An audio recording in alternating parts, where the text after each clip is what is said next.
So they put cones down whilst you were lying on the floor. No, they didn't put the cones around me. I had a fall. This is all documented on the Brighton the Corners episode from a couple of years ago.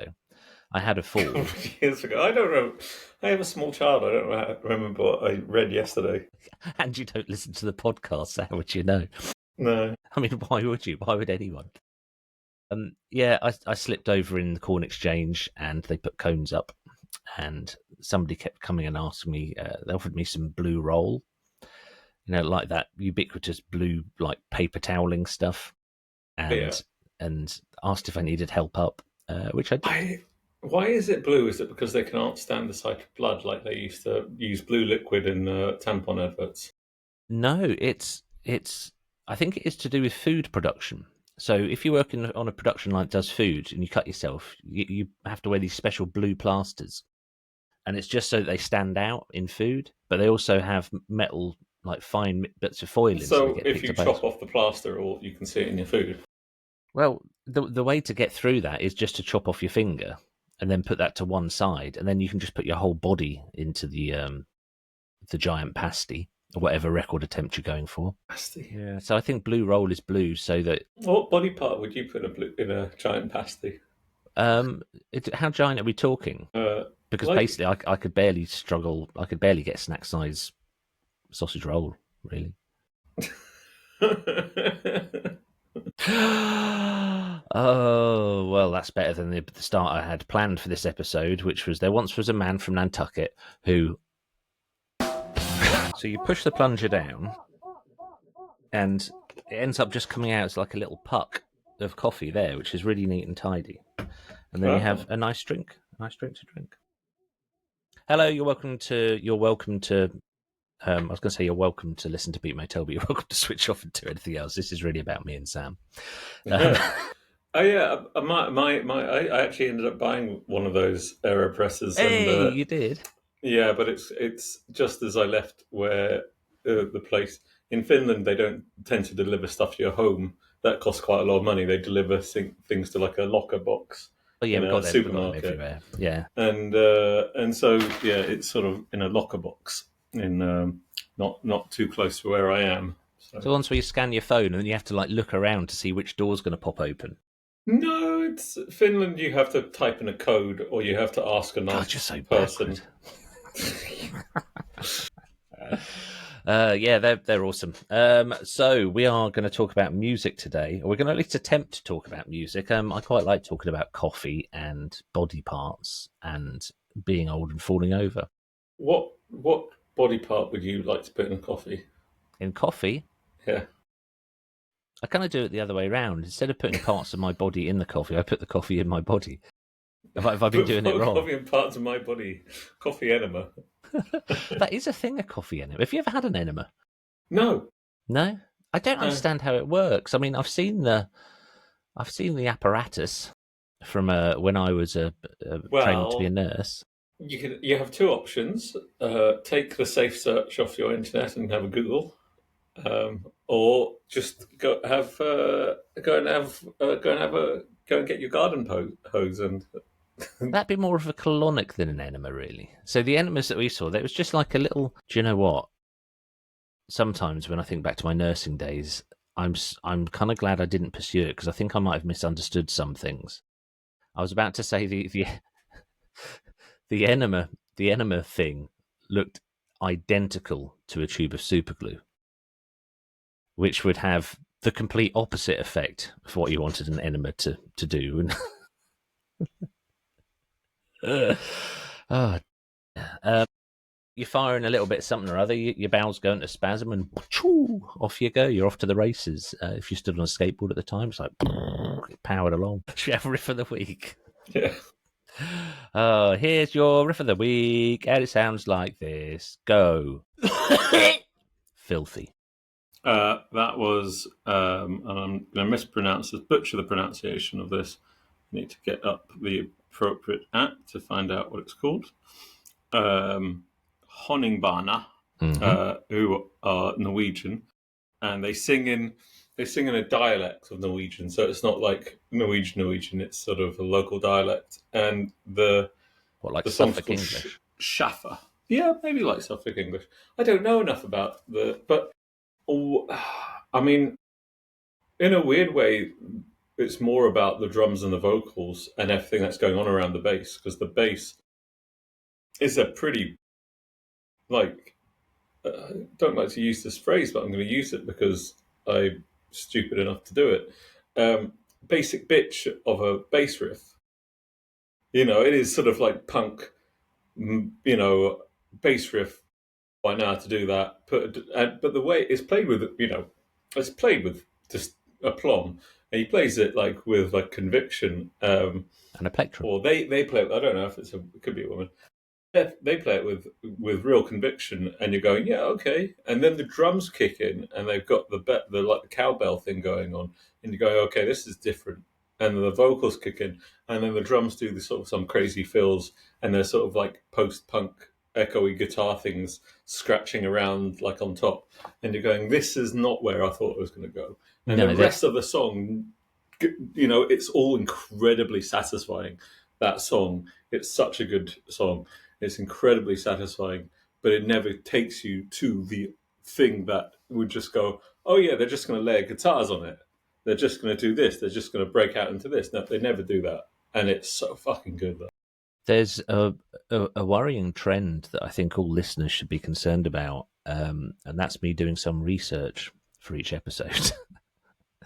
So the picture of this band, Honningbana, if they're going to use a dialect, I'll use the Suffolk dialect, Honningbana. I found 3 photos of them. One of them, they're dressed in like cutesy sailor uniforms. The next one, they look like they're from Shoreditch or a trendy part of London.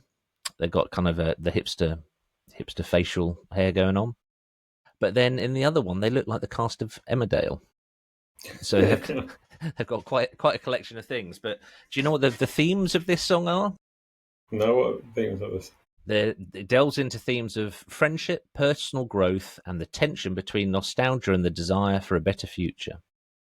So one of the opening lines, the central motif, is the line, like a German shepherd on a postcard, which I think was the unpopular B-side to Puppet on a String by Sandy Shaw.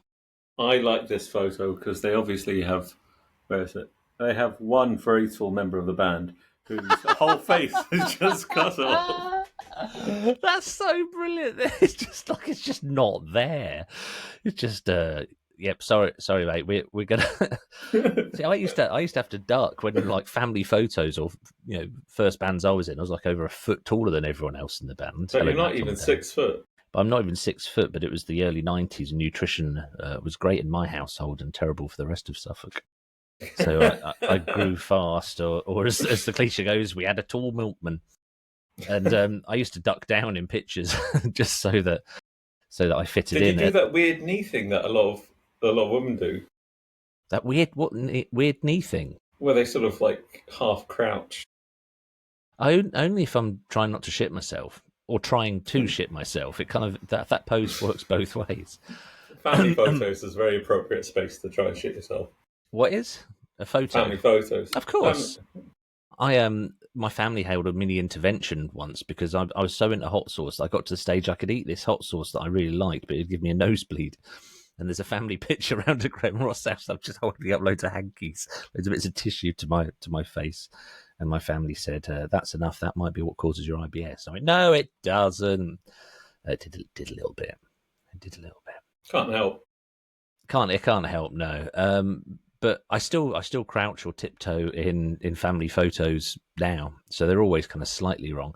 I don't know what made me think of this, apart from the fact we're talking about bowels. I saw, like the world of disruptive inventors. So one of the methods to bring something to market is to make it slightly better. So put a clock on it, build it better, the Japanese way, according to cliche, or tell everyone they've always been wrong. So I saw one of those for a toilet. An inventor invented a toilet that puts you in a better position to park your breakfast. And it is the toilets we have in the UK. I remember them being slightly different in Finland, but here in the UK, they're quite high up. So the way you sit with your your body and your legs at right angles actually puts a kink in your bowels. Actually, sort of it sort of not twists them, but it restricts the flow. So you can buy these things called unicorn stools. Have you seen them? Yeah. Yeah, so unicorn stools. So you have your legs, your knees are just sort of higher up, and It felt I went into a friend's place in England and they had one of these stools, and it just felt so weirdly personal because it felt you like weren't you were watching them on the intruding. toilet. It felt like, but it gave you an image of them on a toilet because, I picture that uh, with everyone I ever meet, don't you? um, but it just became sort of weird. It just sort of broke a sort of like it broke a polite wall. The fourth wall of bowels. The And fourth. and I feel like if you have those, you should, when guests come over, hide them because have shame. Let's not. I know we all shit, but let's pretend that we don't. What other things would you hide? I heard a story that I don't know how true this is because the setup sounds very difficult. But I heard a story. Somebody said that their grandma, somebody in America, their grandma, whenever she had a house party or invited a lot of family round, she'd fill the medicine cabinet with ping pong balls.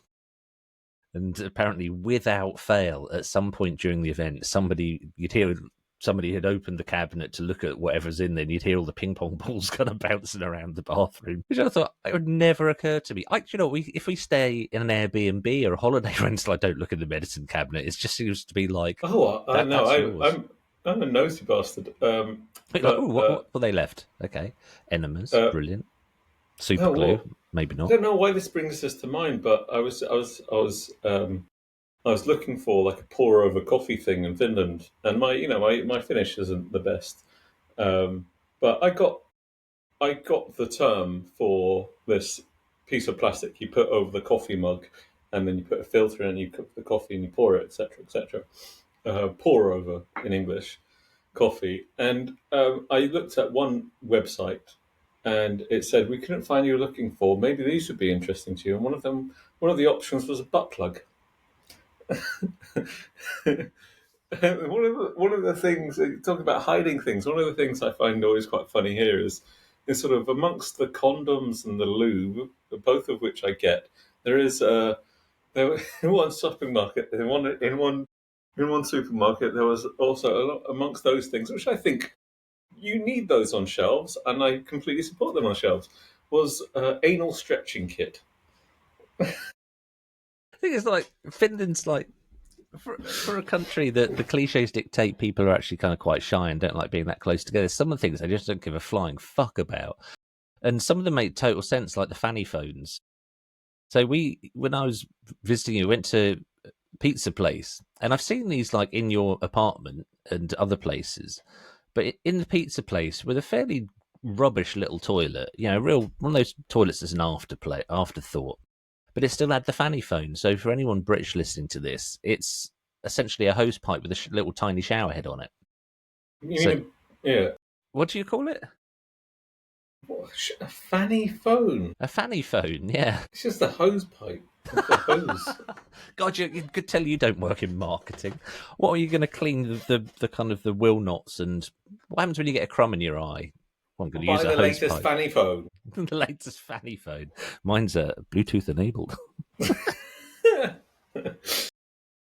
So this toilet, the shape of the toilet, the guy was claiming like all shitting has been done wrong, right? Apart from, I guess, I did some work in Dubai, and I walked into a toilet and nearly fell down a hole. Now I remember seeing this in France when I was a kid.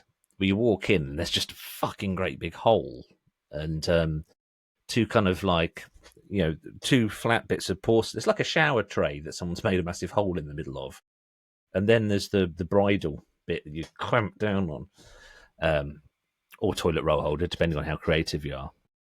And that does make sense. I mean, people give birth the same way. I mean, when you give birth, you're sometimes encouraged to have a squat, and sometimes having a squat is how the baby gets made in the first place. So this toilet.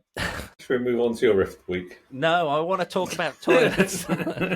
So instead of having like a flat plane like that, it's actually scooped. So, and it's got a backrest. So you actually kind of sit back. You've seen those like gaming chairs that you get with the speakers and stuff. So you're kind of like that with your Great for audio resources. You're more sort of pointing upwards. So, but the front of it is a scoop shape like that. And I saw it and thought, I foresee a real problem there if you've got if you're having a lively bowel opening, because the effect it would have if you're at the skate park, right? And you're a skater and you're on the ramps, so you're going wee wee, and you fall off. What your skateboard does is it shoots forward and it goes up the ramp, up into the into the sky, not that far. Yeah, it goes up in the air and then comes crashing down. And if you're really unlucky, sometimes your skateboard will come crashing down on you. And I thought the shape of that toilet, you don't want to be kind of knees around your ears firing out your breakfast and have it kind of just scoop up and then... Is this like a bit of a... I mean, is the toilet... This is a question I can't answer, and I do think we should move on, but it's a question... I do think for the love of God we should move on. Hello? Yeah, and I'm still here. I'm just listening intently. Oh, sorry, my headphones told me that they have 17 hours of battery randomly. 17 hours? We're not going to talk for that long. But you know, like the Betamax versus VHS issue, like Betamax is a higher quality piece of technology, but VHS is, won out. So is this like is this an issue of a better piece of technology that there is losing out to a worse piece of but more ubiquitous and easier to find piece of technology? It could well be, or it could just be the needless reinvention of something that... Hold on. Oh, what's happening? USB update. Parcel scheduled for delivery tomorrow. Just avoiding... What's your riff of the week? My riff of the week is a riff, so I'm going to use the American word, as a riff, so a conversation on... Oh, let's stop talking about toilets. I just always thought that urinals... Somebody needs to figure out where the perfect point to aim at is in a urinal. Because you don't want you get so much splashback otherwise. Oh, God, I pissed on my new binoculars by accident at the weekend. It sounds like an innuendo. No, I really did. Right. Went bird watching, and I've been going bird watching with my wife for 30 years. And I like it. I like going... You're a couple of twitchers. She's more of a twitcher than I am. But binoculars have never worked for me. It's literally always been a mystery. It's just through the wrong end. No, not that. Although somebody did ask me if I was using my binoculars to... No, I'm not even going to go down that route when urinating. And so I go bird watching. I like sitting in a bird hide. I think I'm quite peaceful, but quite often the excitement stops. And I go, yeah, there's a bird. I can't see it. And she'll hand me the binoculars. And like, if I put them, it's just like black stuff. I can't fucking see anything. So we went to RSPB Snettisham. It doesn't matter what it's called. Halliwell.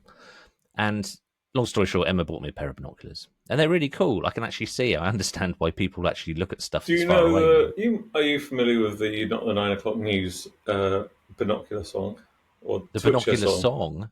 Twitcher song. No. I'll send it to you afterwards. Okay, that's something for later. But it was exceptionally windy. And we went you keep talking about toilets, went to the beach. And there's no one there. There's like two people. Huge sandy beach. Like one of those ones that looks like the Caribbean or something that Norfolk has. And it was really, really, really, really windy. So I thought, I really need a wee. And if I aim it right, then all the wee will just go away. But then I stood too close to an old World War II bit of fortification that eddied the wind. So fortunately, I can stop once I've started. But I started and sprinkled all up my T-shirt, all over my binoculars. Some people think I might overshare, but never mind. Who? What? Should we go to Riff of the Week? Yes, please. Ooh, do I have a guess who that was? It's not Oasis.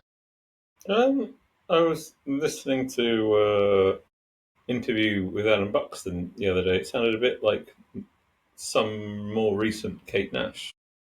Oh, okay, and I can see that.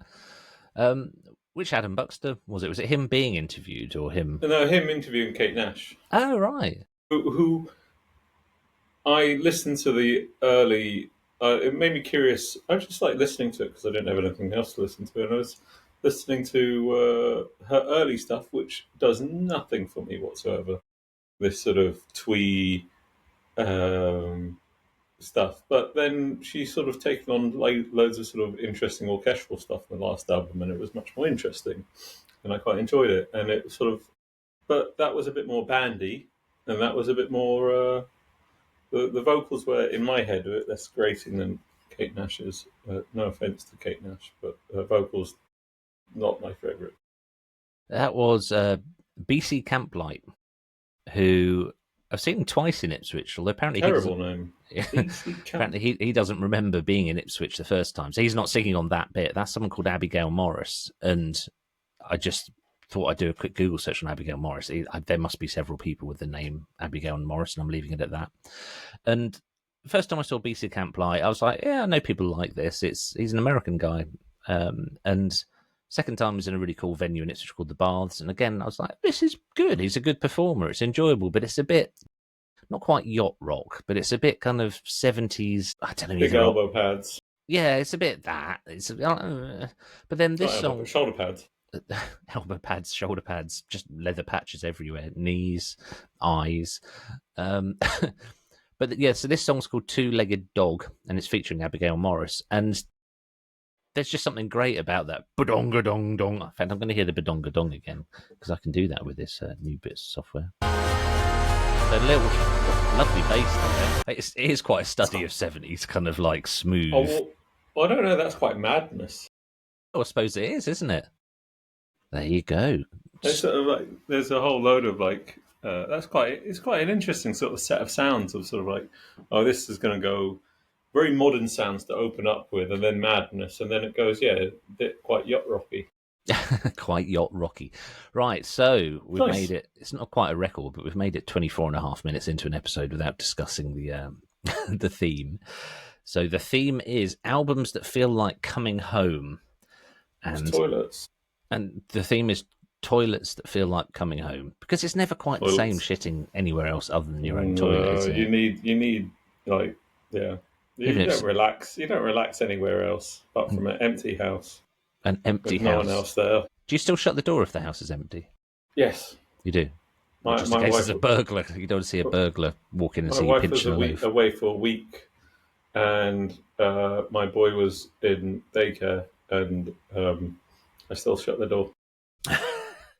Why? Is it just habit? I think I even locked it. I think I even locked the door. Oh dear. Right, so here's your first choice. I think it's called anxiety, Andrew. And I hate everything about you. The ugly kid shows. I Were you familiar with this at the time? I had strong feelings about this at the time. I disliked grunge entirely, and I thought this band. Oh shit! Sorry, just had a message from someone. Are we okay for meet at 11? And I just realised I'm supposed to meet them at my office, and I'm at home. So I probably ought to send him a quick message. Hey Leon, I've had to work at home today, so can we do Google Meet instead? Cool, blimey. At the time I thought I didn't understand Ugly Kid Joe. I thought they were just like sort of third generation grunge. Like, okay, well the record labels have signed everyone who couldn't play a guitar now, so now they're kind of scraping the barrel. And I think that was stupidly unfair, and I was an idiotic teenager. But what is it that really sort of grabbed you with that? I don't know. Well, you mean this is about coming home, so like to me, I interpreted that is that it's about music that feels so familiar to you that like I haven't listened to that album in years, but I still know every fucking lyric, and I know the drum beats, and I know when the bass is moving to, and so on and so forth, and the guitars. I never associated them with grunge. They had a grungy look, but they were, to me, much more sort of metal. They have because grunge was always sort of misanthropic, whereas they are stupid, and their whole thing was like, we are the snotty kids of America. We're sort of revolting to you. Or what's the phrase? Young, dumb, and full of cum. Um, but yeah, I was 10 years old when I heard that album, 10. and Wow. my 12-year-old brother, my brother who's 2 years older than me, brought the album home, and like there are several albums of that era. So there's sort of Metallica, Black Album, there's Guns N' Roses, Appetite for Destruction, there's Green Day, Dookie, and there's Ugly Kid Joe. And I used to think of these albums as like my gateway into, metal and punk and stuff like that. And um, then I sort of became aware of them in the early 90s when I was quite young. And I love that Ugly Kid Joe album. I've not liked anything they've done before or since that much. It's fine. It's fine. But that album is just like, it's just there for me. It just, it's just, it's, yeah. So it's sort of a way of coming home in a way of like, and it brings back memories of my brother, of being a child and living in, a different country. And um, yeah, It's the time in your life that some albums hit you, isn't it? And yeah. is it not necessarily the quality of it? But I do remember at the time seeing Ugly Kid Joe and thinking grunge kind of swept away. It sort of killed off a lot of the hair metal bands and the more sort of traditional metal bands. Then I remember seeing bands like Ugly Kid Joe and thinking, the metalers are creeping back in. But Yeah. I don't think they could have fitted really in the metal scene before the grunge thing happened, because it did take away a lot of the macho crap that was Well, floating around at the time. what I would say is that Ugly Kid Show, I think, is more of an offshoot of like the funk metal scene of like California, which the biggest proponents of which, or the most famous proponents of which, probably Primus and Faith No More and Fishbone and Red Hot Chili Peppers, and they did like the stompier metal version of a lot of that stuff. But I would say you can certainly hear similarities between them and Faith No More. Hit me up in the comments. Hit me up in the comments. I wonder if this will be one of the bands. God, we've been getting a lot of shit recently. We get so many comments, and some of them are really long, which I kind of like. I'm like, okay, well, thank you for taking the time for sharing. But some of them, it's quite a lot. I get a lot of grief, and I find that amusing. So I'm going to. Yeah, the temptation to reply sometimes is overwhelming. I do reply. And then I think no, I can't be bothered. This is not This is not a two-way conversation. This is a two-way conversation. It's not a three-way conversation. You can all fuck off. There you go. We love you all dearly. Here's my next choice. Oh, sorry, my first choice. Well, that's a similar drum beat to Smells Like Teen Spirit. Oh, is it really? It's pretty funky. This bit. Like Yeah, no, I can see that. Right, God, we've managed to make a link between Smells Like Teen Spirit and do you want to guess who that is? it sounds very 60s British. Oh, it's very 60s British. It's Kinks. The Kinks. It is, with Shangri-La. And this is one of those weird times where the album bombed at the time. Absolutely bombed. The song's called Shangri-La, and it's off an album called Arthur or the Right, I'm going to check this is right. Arthur or the Decline and Fall of the British Empire, which has been mentioned on the podcast before. It was made for a TV series that never happened.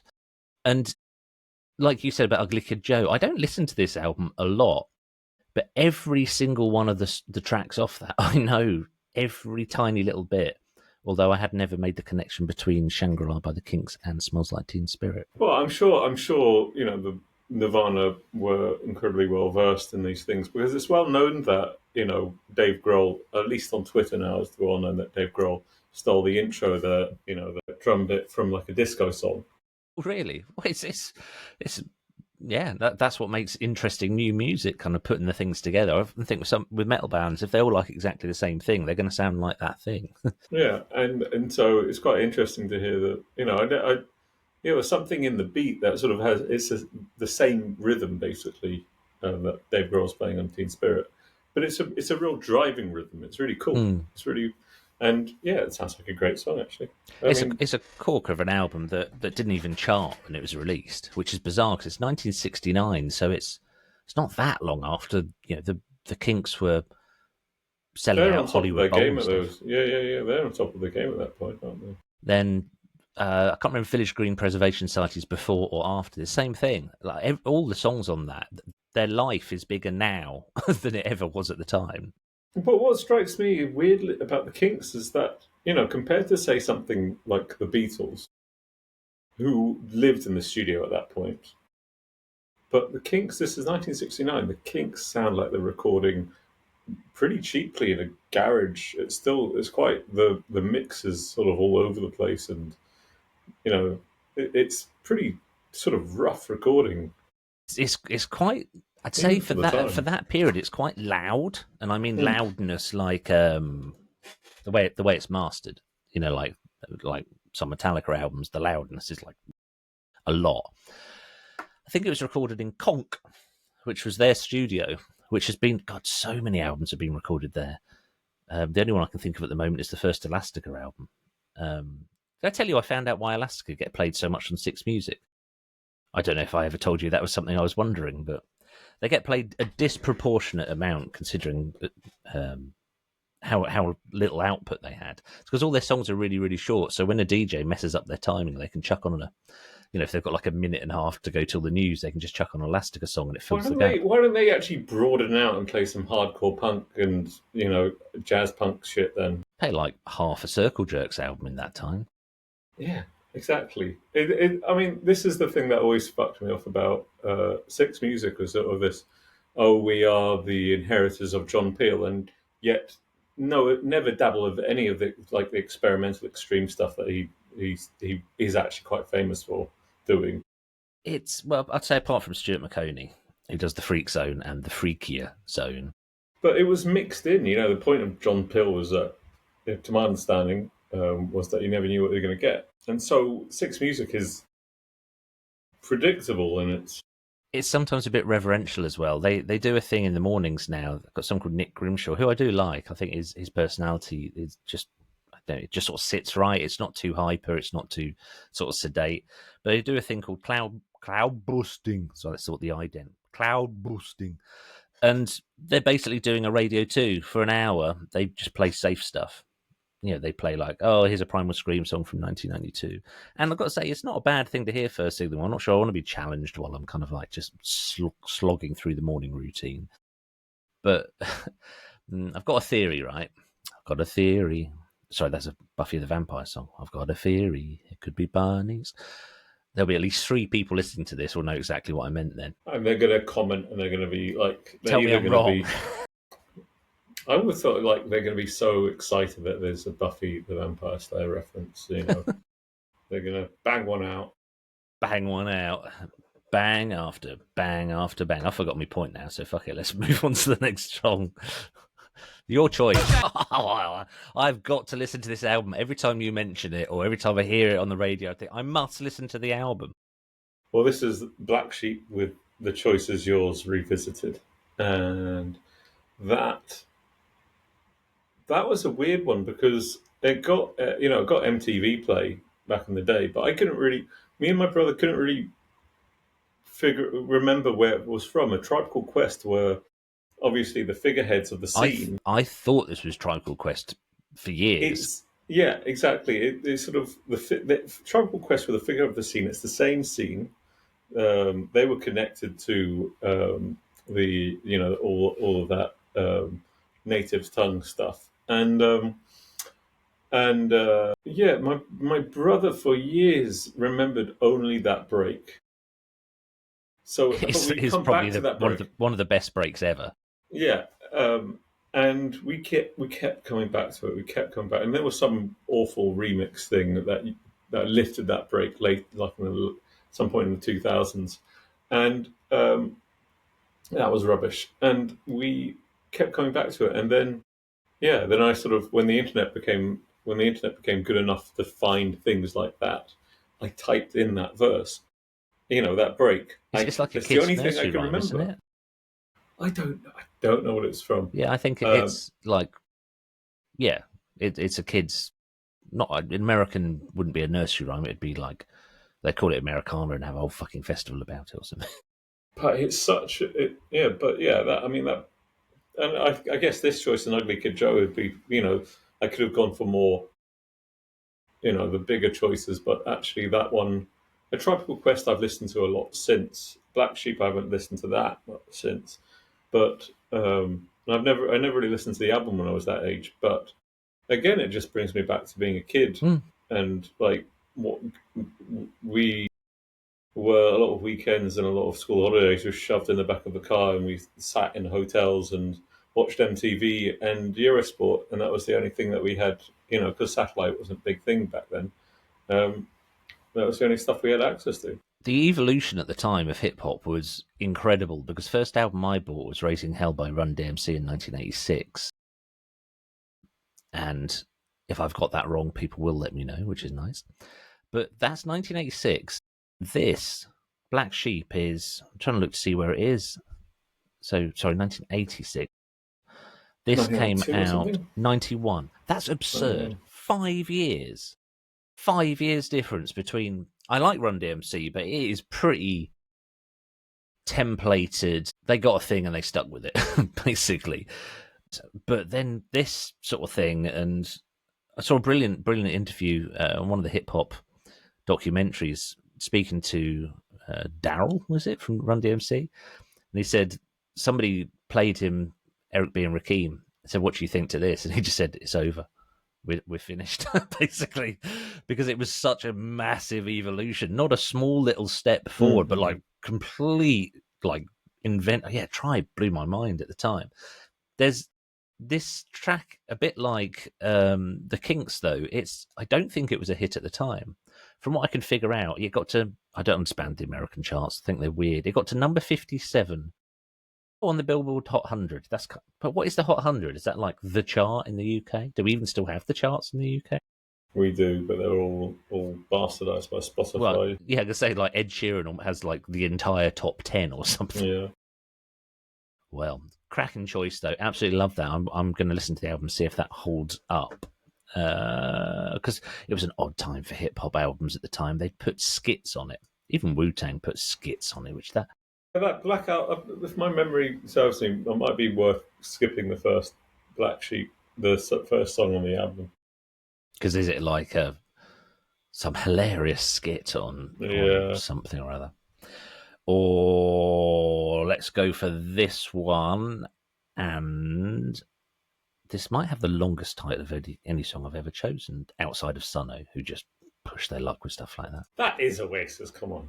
It's not. It fucking is not. It is well before Oasis. Well, the Gallagher brothers existed, but it is well before them. That's the Charlatans. And the track is I Never Want an Easy Life If Me and He Were Ever to Get There. And it came out while Rob Collins, who's weirdly doing like falsetto backing vocals there, that was completely new for the Charlatans. It's from their third album, Up to Our Hips. So where were you? What's Andrew?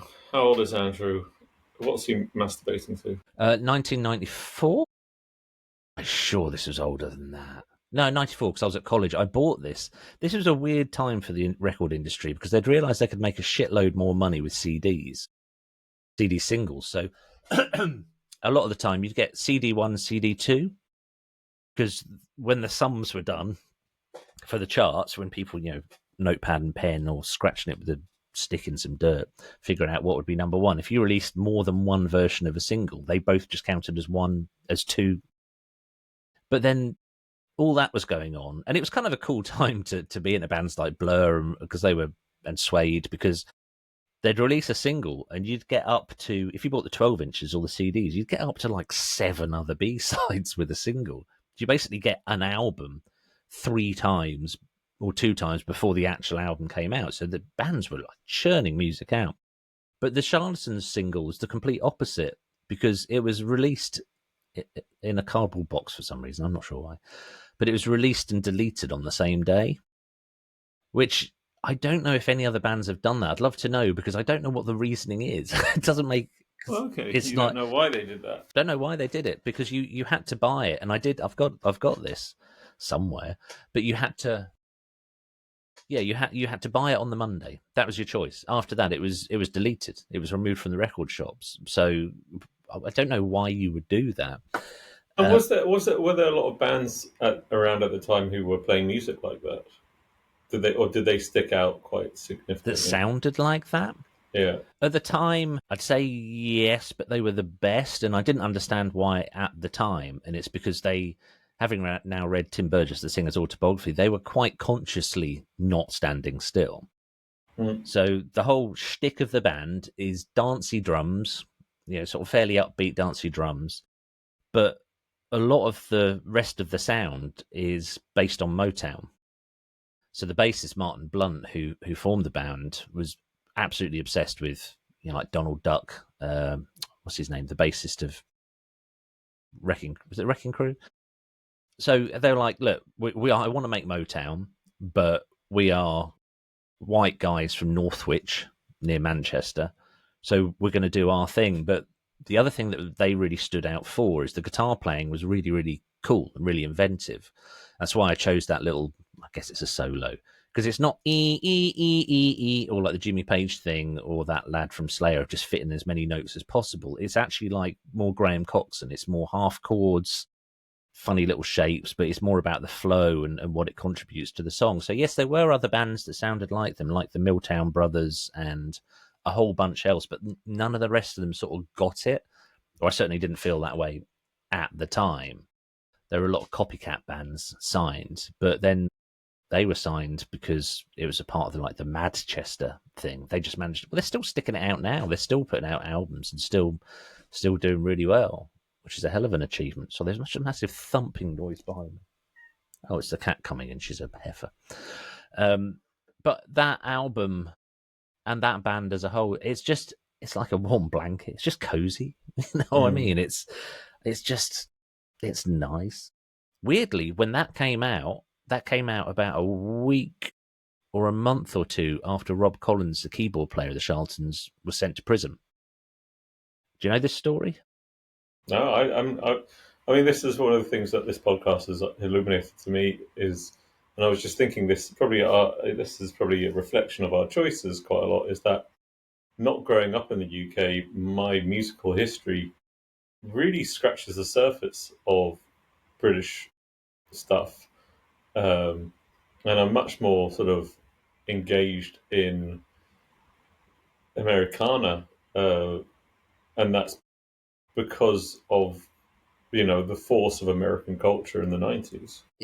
British music, things I don't think this reflects British music at the time. I certainly didn't think that until fairly recently. But it was available and it was selling well, and it was available, and I didn't. But it wasn't on European MTV. It wasn't, That's what I find odd, because this band, the first album I think it went platinum, but no one talked about them. You didn't see really sort of. It would be like if you saw somebody else at any point during the teenage years with a Dead Kennedys t-shirt, you'd be like, "Hey, we have a kinship here."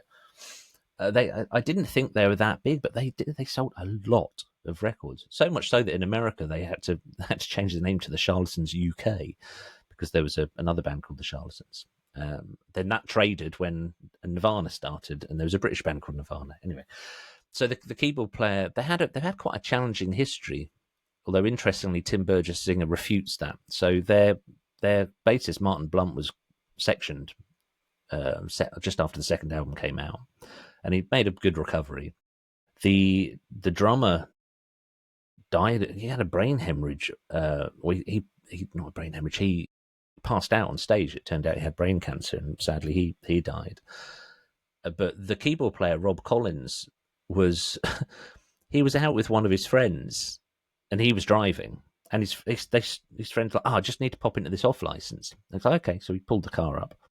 His mate went into the off license, came out of the off license, and they just drove off. The next day, police turned up at Rob Collins' house and arrested him because his friend had gone in and held up the off license at gunpoint. And He had no idea, absolutely no idea what was going on, but that doesn't matter. You're still the getaway driver. You're still the accomplice because it's I don't know, I guess it's your responsibility to, I don't know, check your friends aren't robbing places. But, the defence in court at the time must have been weird because it's like, okay, well, this guy's like a millionaire musician. Why would he rob a little off licence? But it happened. And he went, I think he went to prison for quite a while. But apparently he was really popular in prison because he played the church organ. Which is, they're a band will always feel like coming home to me, the Charlatans. I absolutely adore them. So let's move on to your next choice, which I can see a musical line between the Charlatans and your next choice. Bah! So who was one? Well, that was Wayne Gibson singing with the song "See You Later, Alligator," and I didn't choose his version because it was the one that brings back memories. But who do you think was playing that guitar solo? Based on when this came out, I'm going to say Jimmy Page. Yes. Oh, really? He claims he doesn't remember how many records he played on, but it's not the greatest guitar. It's a bit ropey, I have to say. I think he would do 3 or 4 sessions a day. Yeah, he'd walk into a recording studio. They go, "This is what we got," and he'd just go right on to the next one. He made a lot of money doing that at a very young age. So the song is originally by a guy called Bobby Chance, I think. I like the Charles. Fact you managed to choose the bit that was. Did you choose it because of the Jimmy Page solo? Yeah, completely. Because it's the song is so well known. It's one of those like it's pretty much a cultural meme. Well, it is what people say to each other when they say goodbye. See you later, alligator. And so, everybody knows the Bill Haley and the Comets version, and that's. It was a song that my mum used to play on the radio. We had a rock and roll compilation, and it was the one. It made me laugh when I was a kid so much. The concept of saying goodbye to an alligator. I've never really thought of that. It just thought, wow, that's really funny. Why would you say goodbye to an alligator? I think it's like it's the alligator equivalent of pilots say any landing you walk away from's a good landing. Regardless of what happens or what state the plane's in, whatever landing you walk away from is a good one. I think any interaction with an alligator that you can say goodbye to is probably a good one. I mean, he might have your leg, but if you can say see you later. Well, it's like, but fair point. But I just thought the energy of that, you wouldn't get stuff like the Charlatans or Holly if it wasn't for the energy of that kind of release. Yeah, I mean, Wayne Gibson, looking him up, he sort of, he had 2 minor hits, but he never really sort of got beyond that. And he, in the mid-60s, it was all sort of blues rock sort of stuff. And they certainly go. Weirdly, I listened to 3 versions of this song for this episode. There's the original version, which is actually called Later Alligator, by Bobby Charles, and it's much more of a blues shuffle, like the Wayne Gibson one is. And then you have the Bill Haley and the Comets one, where they put a rock and roll beat to it, and it becomes like one of the big rock and roll songs of the mid-50s. And it's just quite interesting, sort of, and it's done a year later after he recorded this.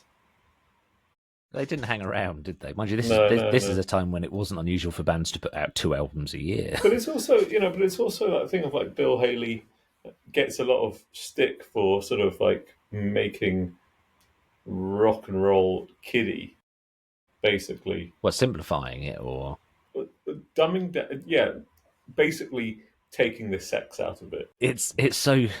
Bill Haley's one of those people that when he died, I was like, he was still alive. It was relatively recently, wasn't it? Probably, yeah. I'm just looking up. Oh, okay, died 1981. So no, not at all.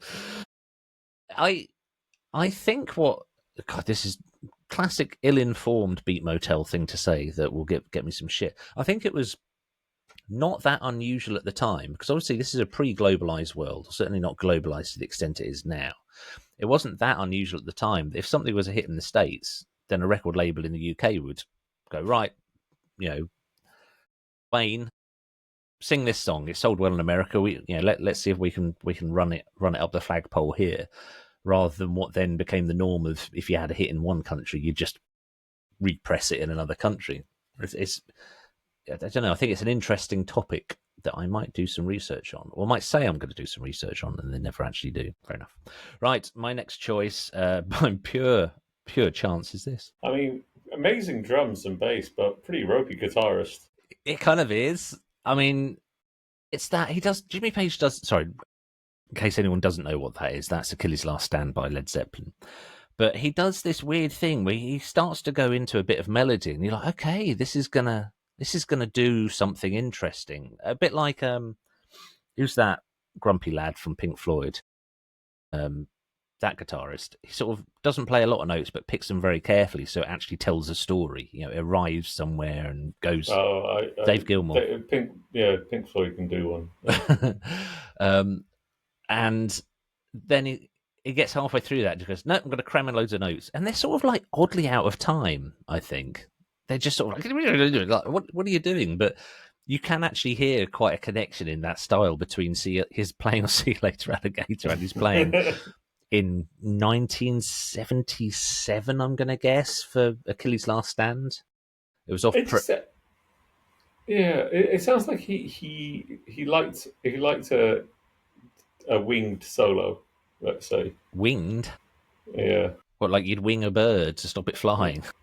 Well, no, more like improvised. Winged. I think both work. I think both analogies work there. But yeah, that song, I chose it just because I can't even explain why. It just feels so comfortable. I love, the guitarist I'm not that interested in, but the drums, that drum sound is just so wonderful. I think that's, between that and Steve Albini's various drum sounds, it's just bloody great. You can hear everything. It's powerful. It's not overly complex in a sort of a Rush kind of way. John Paul Jones's bass is just he's taken all the time he needs. He's going interesting places. And all of that, while at the same time, the rhythm is doing something really interesting. Diddle-it, diddle-it, diddle-it, diddle-it, diddle-it. It's not, I don't know. I just think it's great. To go back to a long comment we got the other day, I mean, basically, it is proto-Meshuggah, and they've not really gone far beyond what Led Zeppelin were doing just as a section, and they made it into an entire career. That comment is just purely to piss people off on social media. Right, so I don't believe a word I just said. Meshuggah are a pale interpretation of Achilles' Last Stand by Led Zeppelin, or just a small section of Achilles' Last Stand. Not even the whole song, just that bit. But there must have been other people doing it. Led Zeppelin are kind of problematic for me because having read up on them and read the book that was Thunder of the Gods, I don't think I would have liked them. I think with the exception probably of John Paul Jones, who I think probably would have been quite pleasant to have a chat with, or is, because he's still alive. It's a whole episode I keep wanting to do, but we haven't got to yet, which is, should we like musicians that we listen to, or should we enjoy, should artists be held to the same sort of level of, they need to be people we like and people we agree with to enjoy their artistic help? It's a whole thing. So here's your last choice. Not that breath. Is this just in your eye? I want to just let that run and run and run and run. That was, of course, John Candy's band from Home Alone. Go on, who was it? Just say That's Weird Al Yankovic with Bohemian Polka. And I chose that partly because I suspected Queen were blockers, and therefore they might not allow I couldn't give a shit. Queen let their music on any kind of shitty advert. Only if they're getting money for it, though, surely. Yeah, they would have got publishing from this. And I thought Weird Al's, I mean, both bands. Queen is another band that just like, particularly Greatest Hits 1. I had, when I first got into Queen albums, I had to sort of learn to disassociate the big singles on the albums from what came next in the greatest hits, because I was We're just so expecting that to come in. yeah, I was so ingrained in like the greatest hits that sort of the variation of the album was like, this doesn't feel right that this follows this.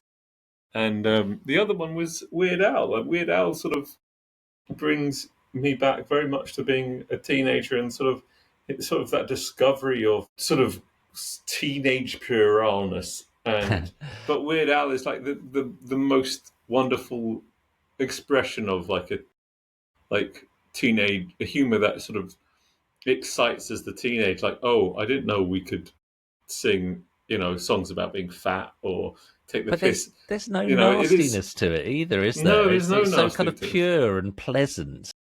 And he's always, it is that thing of like, I think really good parodies come from places of sort of love Yeah, of like that homage. stuff. Yeah, and so I had a friend who was, he loved his Weird Al in a way that, I mean, I enjoyed, but he loved Weird Al in It's like a not the sort slightly of thing. creepy way. It He's wasn't dead Al, now, was it? so Weird Al's not dead, but no, this is when I was a teenager, so it's my friend Toby.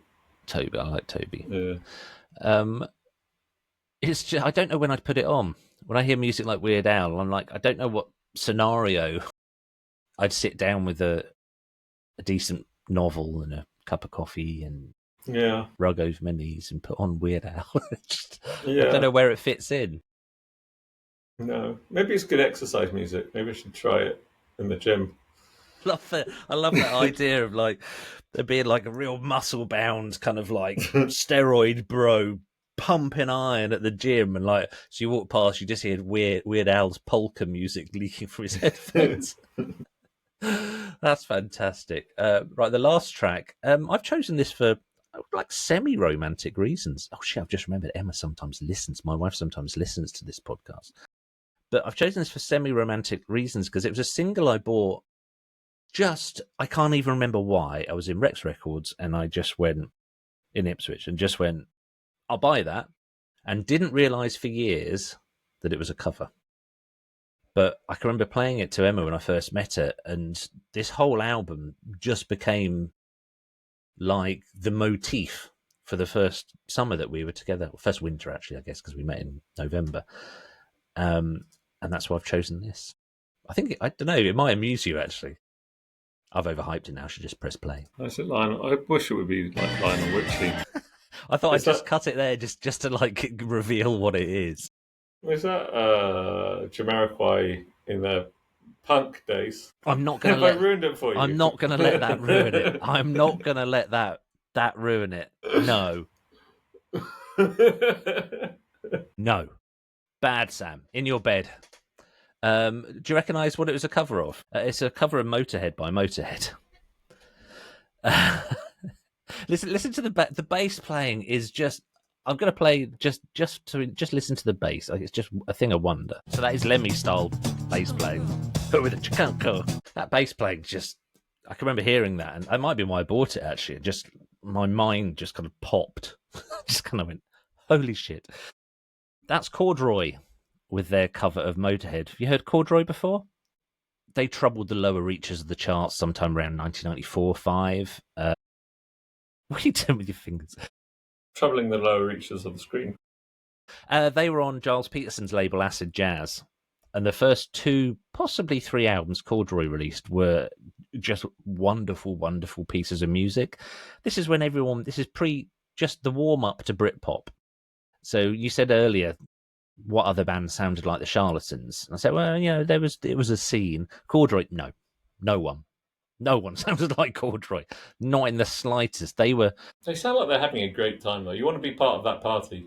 God, yeah, no, that is absolutely right. And they just, obviously, I didn't see any music videos, never saw them on tour, didn't know anything about them apart from buying their records because it was, pre-popularized internet. But there was no one sounded. There was jazz. It was bringing jazz to the not the masses so much as the small number of people who bought the records. But that album, me, Emma, Graham, and our friend Penny, when we all lived together in the nurses' flats in Ipswich, that this album was just the soundtrack. And I like jazz versions of Motorhead. Probably more than I like Motorhead, actually. I'd say it's more funky than funkified Motorhead. But yeah, fucking Jamiroquai. It is pre. I think it's pre-Jamiroquai, because I mean, Acid Jazz is not exactly a massive label. It wasn't like, if the first Jamiroquai album came out and then you heard this single a year later, I'd go, all right, so a major label's gone, oh, we want a Jamiroquai, we want one of them. Yeah. But there isn't. There's no connection. The album's first one's purely instrumental. I really want to listen to it again now. It's called Dad Man Cat, and it's got like a shape of jazz to come type cover artwork. Oh. But it's bloody good. But that bass playing is just, what's more amazing is it's played on a Rickenbacker 4001, which is not the easiest bass to play. It's a very good sound for that. Very bassy sound for that sort of thing. And it's a singing drummer. So I think that might be something we've done in the past, actually. But right, we are a mere 10 minutes, 9 minutes, 4 seconds, 5 seconds, 6 seconds over time. So we probably ought to wrap it up about there. Yeah. What are you looking up? I can tell from your eyes. You're either looking at filth or looking something up. Are you looking up Corduroy? All I'm getting is bad trousers. That's another sign that it was a pre-internet band name, because if Corduroy were a band now, it'd be spelt with like a number 4 in the middle of it or something to make it searchable.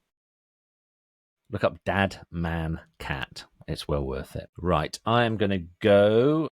Thank you for listening, everyone. If you made it this far, then why? You're going to say goodbye?